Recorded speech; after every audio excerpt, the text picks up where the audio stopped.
Disney's not great at issuing, and they're not bad at it. They just actively and intentionally don't do it. They're not big on issuing guidance. So of course they're kind of hedge on that. And I don't see why it would be accretive to earnings. So like right now, cable companies are paying about $10 for ESPN. Theoretically, this would be $30. So theoretically that would be higher. But what we think it really might do is just highlight the value of having a cable subscription at $70. So people say, well, you know, I can get just ESPN for $30, or if I buy the cable subscription, I get like the whole package.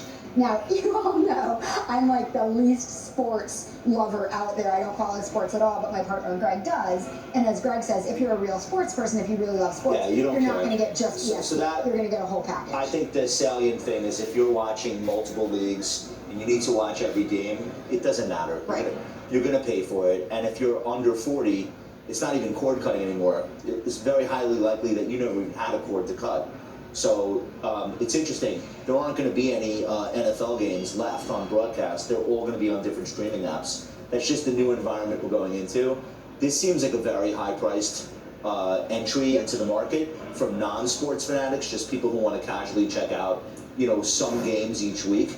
I'm not sure what the uptake rate will be, but I do think it'll benefit the idea of bundling.